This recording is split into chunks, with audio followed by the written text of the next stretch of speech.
वक्तों में किसी गांव में एक आदमी रहता था। उसने एक घोड़ा पा रखा था। इस आदमी के 4 बेटे थे। बाप के लिए चारों ही लाडले थे, लेकिन अव्वल दर्जे के बेवकूफ़। जब वो आदमी मार गया तो इसके बेटों ने आपस में मशवरा किया कि बाप तो दुनिया से चला गया, अब इस घोड़े को कौन पाले। उन्होंने मिलकर फैसला किया कि घोड़े को काट कर आपस में तकसीम कर लेते हैं। हर भाई के हिस्से में घोड़े की एक एक टांग आएगी, लेकिन इनके लिए मुसीबत ये बनी कि घोड़े के बाकी जिस्म को कैसे बांटा जाए।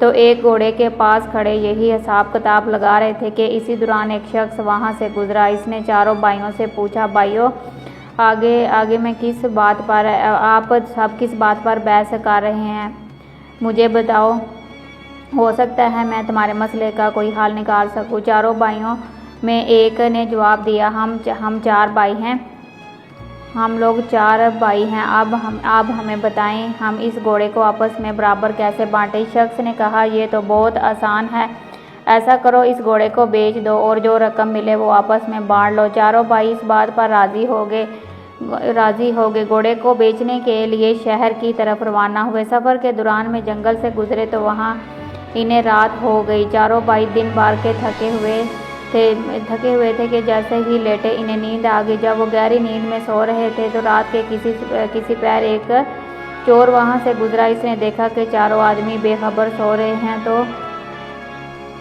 जोर जोर से वो खराटे ले रहे थे। चोर आस्ता से घोड़े की तरफ बढ़ा, घोड़े की रस्सी खोली और आस्ता से घोड़े को भगा कर वहाँ से लेकर चला गया। थोड़ी देर बाद एक भाई की आंख खुली तो इसने देखा कि घोड़ा वहाँ से गायब है। फौरन इसने दूसरे भाइयों को भी जगाया और बताया कि हमारा घोड़ा चोरी हो गया। एक भाई ने अंगड़ाई लेते हुए कहा, सो जाओ, रमज़ान खां ले गया होगा, सुबह देख लेंगे। सुबह जब चारों भाइयों की आंख खुली तो फिर रमज़ान खां को ढूंढने निकल पड़े। रास्ते में इन्होंने एक ऊँट के पाँव के निशान देखे तो इनमें से एक भाई कहने लगा कि ये देखो ऊँट के पाँव के निशान। दूसरे ने कहा, भाई ये किसी नर मादा के ऊँट के पाँव के निशान है। तीसरा कहने लगा, ये ऊँट तो आँख से अंधा भी लगता है। अब चौथा बोला, रस्सी तोड़कर भागा होगा। फिर बेचारे आगे बढ़े। अभी कुछ ही दूर गए होंगे कि इन्होंने देखा कि एक शख्स परेशान हालत में आ रहा था। इसने इनसे पूछा, आप लोगों ने यहाँ कोई ऊँट तो नहीं देखा? इनमें से एक ने कहा, ना रोड। दूसरे ने कहा नार। दूसरे ने कहा, एक आंख से अंधा। फिर तीसरे ने कहा, रस्सी तोड़कर भागा था। वो शख्स कहने लगा, तुम बिल्कुल ठीक कहते हो, ये बताओ ऊँट कहाँ देखा तुम में से? इन्होंने एक ज़बान होकर कहा, हमने ऊँट तो नहीं देखा, तुम आगे जाकर तलाश करो। बस शख्स कहने लगा, भाइयों तुम्हारे पास ऊँट से मुतल्लक कितनी मालूमात है, फिर भी तुम इनकार करते हो कि भला ये क्या बात हुई? हो सकता है तुम लोगों ने मेरा ऊँट चुराया हो। चलो बादशाह के पास चलते हैं, वही इस बारे में फैसला करेंगे। चारों भाई ऊँट के मालिक बादशाह के दरबार की तरफ रवाना हो गए। रास्ते में ज़मीन पर इन्हें किसी इंसान के पैरों के निशान नजर आए। चारों भाइयों में से एक ने कहा, ये औरत के पाँव के निशान है। दूसरे ने कहा, ये घर से नाराज़ होकर निकली है। तीसरे ने कहा, भाई ये तो पेड़ से लगती है, लेकिन उसे बच्चा होने वाला है। बातें करते करते जब अब वो आगे बढ़े तो एक शख्स भागा आया। इसने पूछा, भाइयों रास्ते में तुम लोगों ने किसी औरत को तो नहीं देखा? एक भाई ने कहा, वो जो नाराज़ होकर घर से निकली थी। अब वो दूसरा भाई बोला, मेरे ख्याल में पेड़ से भी थी। और इसने कहा, हाँ बिल्कुल दुरुस्त कह रहे हो। तीसरे ने कहा, रात के वक्त घर से भाग गई थी। हाँ बिल्कुल ठीक, ये बताओ वो कहाँ है? चारों भाइयों ने फिर से यक ज़बान होकर कहा, हम नहीं जानते, तुम जाकर कहीं और तलाश करो। वो शख्स कहने लगा, मैं तुम्हारी बात पर कैसे यकीन कर लूँ? तुम सब जानते हो और आप कह रहे हो कि हमें इसके बारे में कुछ मालूम नहीं। मेरी औरत यकीनन तुम लोगों के पास है। सारे भाई कहने लगे, अगर तुम्हें हम पर शक है, हमारी बात पर यकीन नहीं तो हमारे साथ बादशाह के पास चलो ताकि वही मामले का फैसला करेंगे। अब वो शख्स भी इनके साथ चल पड़ा। चलते चलते वो एक शहर में पहुंच गए। एक गली में इन्होंने एक शख्स से पूछा, ये रमज़ान खां का घर कहाँ है? इसने साथ वाले घर की तरफ इशारा किया। इसी वक्त एक घर से एक शख्स निकला और कहने लगा, रमज़ान खां मैं हूँ, कहो क्या बात है। रमज़ान खान कहने लगा अब वो मैं अपने घर पर, वो कहने लगे आपने हमारा घोड़ा चोरी किया है। तो वो कहने लगा नहीं, मैं तो अपने घर पर ही था, तुम लोग पागल हो गए, अहमक हो, भला मैं कैसे तुम्हारा घोड़ा ले गया। मेरे भाई सारे भाई कहने लगे अगर तुम्हें इनकार है तो चलो बादशाह के पास चलो।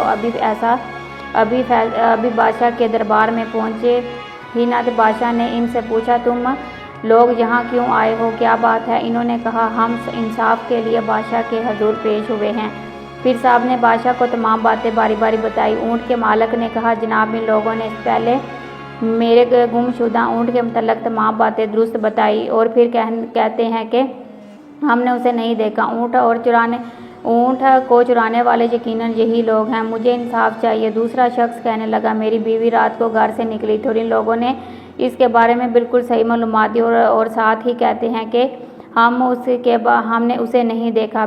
मेरी बीवी को अगवा करने वाले यही चारों हैं और कोई नहीं। बादशाह ने इन चारों भाइयों से पूछा तुम लोग अपनी सफाई में क्या कहना चाहते हो। इन भाइयों ने जवाब दिया हजूर हमारी बात पहले तवज्जो से सुने। रात को रमज़ान खान ने हमारा घोड़ा चोरी कर लिया। अभी मैं इतना ही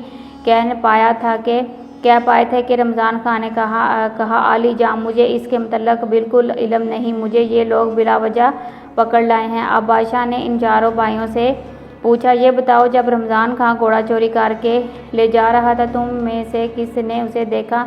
सारे भाई कहने लगे हजूर हम में से किसी ने उसे नहीं देखा। फिर बादशाह ने गुस्से में कहा जब तुम लोगों ने उसे देखा ही नहीं तो इस पर झूठा इल्ज़ाम क्यों लगाते हो और ये जो दूसरे लोग तुम्हें अपने मुकदमे में ठहरा रहे हैं तो इनकी सफाई में तुम क्या कहना चाहते मुजरिम ठहरा रहे हैं, इनकी सफाई में तुम क्या कहना चाहते हो। इन चारों बेवकूफ़ों भाइयों ने कहा ये लोग हम पर तोहमत लगा रहे हैं। दरअसल हम इल्म एक आयब जानते हैं, हम इस सब कुछ इस इल्म के ज़रिए मालूम होता है। बादशाह ने कहा अगर ऐसा है तो मैं तुम लोगों का इम्तिहान लूँगा, देखूँगा कि क्या वाकई तुम्हें इल्म एक आयब आता है या तुम बातें बना रहे हो। इसके लिए मैं एक चीज़ को दूसरी चीज़ के अंदर छुपा कर रखूँगा। अगर तुम लोगों ने सही तौर पर बता दिया तो मैं समझूँगा कि तुम लोग वाकई ही गायब का इल्म जानते हो, बेगुनाह हो। फिर बादशाह ने एक अनार मंगवाया और वहाँ से एक गड़ा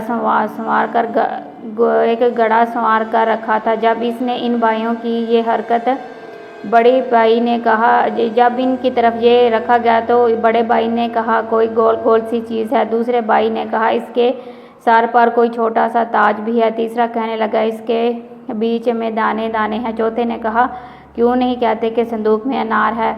अब बादशाह को यकीन हो गया, कहते ये भाई सच्चे हैं और ये गैब का इल्म जानते हैं। बादशाह ने रमज़ान खान से कहा इन भाइयों का घोड़ा वापस कर दो, इसकी कीमत अदा करो। और दूसरों से कहा जाओ तुम अपना ऊँट और अपनी बीवी को तलाश करो, क्यों ना कि ये भाई वाकई इल्म गायब जानते हैं। रमज़ान खान से घोड़े की कीमत वसूल करके इन चारों भाइयों ने इस रकम से भेड़ बकरियां खरीद ली और अपने गांव की तरफ रवाना हुए। दोपहर के वक्त वो एक जंगल में पहुंचे जहां दरख्तों का साया था और ठंडी ठंडी हवा चल रही थी। चारों भाई थकान से चूर हो चुके थे, इसलिए वहीं बेखबर होकर सो गए। जब एक भाई की आंख खुली तो इसने देखा कि बकरी का एक बच्चा एक दरख्त पर चढ़ा हुआ है और भेड़ चगाली करते हुए मुंह हिला रहे हैं। इसने अपने भाइयों से कहा चुपके से उठ जाओ। भाई पूछने लगे क्यों, क्या हुआ है। इसने कहा बकरियां डंडे तोड़ रही हैं और भेड़ें हमें मारने के लिए आपस में मशवरा कर रही हैं। चारों भाई वहां से भाग निकले और भेड़ बकरियों को वहीं छोड़ दिया। एक भेड़ ने इनके पीछे पीछे भागना शुरू कर दिया तो एक भाई ने पत्थर उठाकर भेड़ पर दे मारा और कहा भाइयों एक को तो मैंने मार दिया है, अब जितनी जल्दी हो सके यहाँ से भाग चलो। जब वो काफ़ी देर तक आगे भागते रहे तो थक गए और इनकी सांसें फूलने लगी। भागते हुए वो रुके और एक ने कहा गिनती करो, क्या हम सब मुकम्मल हैं या नहीं। ये कहकर चौथे भाई ने गिनना शुरू किया लेकिन अपने आप को गिनना भूल गया और कहने लगा हम तो 3 हैं, हमारा चौथा भाई गायब है। दूसरे ने कहा ठहरो मैं गिनता हूँ। फिर इसने गिनती शुरू की, यही 1 या 2 या 3। इसने फिर अपने आप को नहीं गिना और कहने लगा, हम में से वाकई चौथा भाई गायब है। इसी तरह बारी बारी चारों वहीं से एक घुड़सवार गुजर रहा था। जब इसने इन भाइयों की ये हरकत देखी तो समझ गया कि ये कोई अव्वल दर्जे के बेवकूफ़ हैं। इसने कहा, अगर मैं तुम लोगों की गिनती मुकम्मल कर दूं तो मुझे क्या मिलेगा? तो चारों भाई कहने लगे, फिर हम सब तुम्हारे गुलाम बन जाएंगे। जहाँ तुम हमें ले जाओगे हम तुम्हारे साथ चलेंगे। थोड़ा सा अवार से पहले एक भाई का हाथ पकड़ा और कहा, फिर दूसरे का हाथ पकड़ा और फिर तीसरे का। गिनती मुकम्मल की। इस पर चारों भाई खुश हो गए और कहने लगे, आज से हम तुम्हारे गुलाम हैं। इनसे पूछा, तुम लोग ऐसे क्यों भाग रहे थे? इन्होंने एक आवाज़ में कहा, हमारी बकरियां डंडे तोड़ रही थी और भेड़ हमें मारने के लिए मशवरा कर रही थी। घुड़सवार ने इनसे कहा, अब आप मेरे साथ चलो ताकि मैं तुम्हारी भेड़ बकरियों के साथ सुलह करवा सकूं। जब वो जंगल के करीब पहुंचा तो रास्ते में वही भेड़ वहां मरी पड़ी थी। मेरे सारे भाई कहने लगे, यही वो भेड़ है जो हमें मारने का मंसूबा बना रही थी। जंगल में पहुंचकर जब इसकी नज़र भेड़ बकरियों पर पड़ी तो चारों भाई घबराने लगे। घुड़सवार भेड़ बकरियों के करीब गया और इनमें से हर एक को इशारे पर थपकी दी। फिर इसने भाइयों से कहा, अब भेड़ बकरियां तुम्हें कुछ नहीं कहेंगी। इसके बाद इसने कहा, आओ तुम भी मेरे साथ चलो। घुड़सवार भेड़ बकरियों को लेकर घर पहुंचा। चारों भाई भी इसके साथ थे, क्यों ना कि वो इसके गुलामी कबूल कर चुके थे। इसने चारों भाइयों को अपने सामने खड़ा किया और सबकी जिम्मेदारी लगाना शुरू की।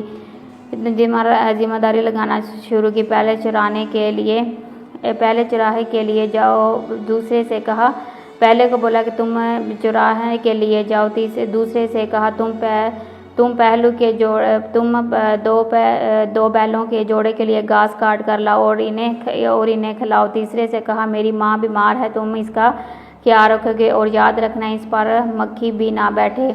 आखिरी को कहने लगा, फसल की कटाई करके एक जगह सलीके से रख दो। मुख्तलिफ काम इन चारों भाइयों के सुपुर्द करके घुड़सवार अपने काम काज में मसरूफ़ हो गया। जिस भाई के ज़िम्मे मक्खी उड़ाने का काम था वो एक डंडा लेकर बैठ गया। जब कोई घुड़सवार की माँ पर कोई मक्खी बैठती, मक्खी को डंडे से मारता और बेचारी बुढ़िया चीखती चलाती रही। तीन चार जोरदार डंडे लगाने के बाद वो बुढ़िया बेचारी दम तोड़ गई और अल्लाह को प्यारी हो गई। जब बिल्कुल खामोश हो गई तो वो समझने लगा कि उसने सोचा कि अब ये आराम कर रही है। इसने बुढ़िया पर चादर डाल दी और खुद एक तरफ होकर बैठ गया। जिस भाई के ज़िम्मे बैलों का चारा खिलाना था, इसने अपने दिल में सोचा, ये काम बहुत मुश्किल है और मैं ये नहीं कर सकता। लिहाजा इसने फ़ौरन दोनों बैलों को ज़िबा किया और इनके मुंह घास और भूसे में गाड़ दिए ताकि ये खुद ही खाती रहें। गेहूं की फसल पर जिस भाई की ड्यूटी थी, उसने सोचा, ये बहुत बड़ा और मुश्किल काम है, क्यों ना इन दानों को भून दिया जाए। ये सोचकर इसने गेहूं की फसल को आग लगा दी। अब चौथा भाई जो भेड़ों को लेकर गया था, वो भेड़ों को चुरा रहा था कि अचानक वहाँ पर भेड़िया आ निकला और भेड़ों को एक एक करके खाने लगा। इसने सोचा, इस गांव के कुत्ते बेचारे कितने भूखे हैं और लगता है कि इनके मालिक इन्हें खाने के लिए कुछ नहीं देते। इसने भेड़ों को वहीं छोड़ा और खुद वापस घर लौट आया। और दोपहर को जब घुड़सवार घर पहुंचा तो एक भाई से पूछने लगा, क्या तुमने मेरी माँ की अच्छी तरह खिदमत की है? वो भाई कहने लगा, जनाब आप क्या पूछते हो? जब आप अपनी माँ से पूछ ले, वो वहाँ आराम कर रही है। जब घुड़सवार ने चादर उठाकर देखा तो इसकी माँ का चेहरा खून से लथपथ और वो मर चुकी थी। घुड़सवार अब रोने धोने लगा और सोचा कि दूसरे भाइयों की भी खबर लूँ, ना जाने इन्होंने क्या गुल खिलाए होंगे। जब इसने बैल वाले से पूछा तो इसने कहा कि मैं अभी तक बैलों के मुंह चारे में मौजूद हैं ताकि इनके पेट अच्छी तरह से भर जाएं, तो खुद ही खाए जा रही हैं। जब घुड़सवार ने देखा तो पाँव के तले ज़मीन निकल गई और वो उनके बैलों के सर काटे हुए और भूसे में दफन थे। इसके बाद इसने फसल वाले से पूछा, क्या तुमने फसल की कटाई कर दी है? तो इसने खुशी खुशी बताया, मुझे ख्याल आया कि आपकी माँ बूढ़ी है, भला रोटी क्या कहाँ पकाएगी, मैंने कि इनको ही भून दिया जाए। जब घुड़सवार ने देखा तो इसकी पूरी फसल जली हुई थी। अब घुड़सवार ने आखिरी भाई से पूछा, भेड़ बकरियां कहाँ हैं? तो वो कहने लगा, इस शहर के कुत्ते बहुत भूखे हैं, आज तक मैंने ऐसे भूखे कुत्ते नहीं देखे। गोया बकरियों को खाए जा रहे थे, मैंने इन्हें खाने दिया। तुम लोगों ने, घुड़सवार कहने लगा, तुम लोगों ने मुझे इस कदर नुकसान पहुंचाया कि मेरी आइंदा आने वाली नस्लें भी याद रखेंगी। तुम लोगों ने मेरी माँ को मार डाला और मेरे कारोबार को तबाह कर दिया। खैर, तुम लोग हो ही बोले और बेवकूफ़, इसलिए मैं तुम्हें माफ़ करता हूँ। अब तुम सब ऐसा करो कि एक बेलचा लेकर कब्रिस्तान जाओ और वहाँ एक ऐसी कब्र तैयार करो जो कान के बराबर गहरी हो। चारों भाई कब्र खोदने के लिए कब्रिस्तान रवाना हुए और वहाँ पहुंचकर एक ने बेलचा मारा और दूसरे भाई ने अपना कान वहाँ रख दिया और कहने लगा, ये कब्र तो कान से बड़ी हो गई है। बाकी भाइयों ने भी अपना अपना कान इस कब्र के निशान पर रखा और कहने लगे, ये कब्र कान से बड़ी बन गई है। इन्होंने सोचा कि घुड़सवार पहले ही इनसे नाराज़ है, अगर कब्र बड़ी बन गई तो वो और भी ज़्यादा बिगड़ जाएगा। इन्होंने कब्र को वहीं छोड़ा और ये सोचकर घर पहुंच गए कि कब्र बन चुकी है। घुड़सवार हैरान हुआ कि ये लोग इतनी जल्दी वापस कैसे आ गए। इसने पूछा, क्या तुमने कब्र खोद दी है या वैसे ही वापस आ गए हो? वो भाई कहने लगे, जनाब ये कोई मुश्किल काम नहीं था, हम तो कब्र खोद कर आ गए हैं। घुड़सवार ने कहा, इस काम में तो काफ़ी वक्त लगता है, मालूम नहीं तुम लोगों ने इतनी जल्दी कब्र कैसे खोद ली है। चलो मेरे साथ, मुझे दिखाओ। जब कब्रिस्तान पहुँचे तो कब्र तलाश करने लगे, मगर वो कब्र कहीं नज़र न आई। कब्र तलाश करते वक्त काफ़ी देर लग गया। आखिरकार एक भाई बोला, जनाब ये देखिए, ये कान के बराबर कब्र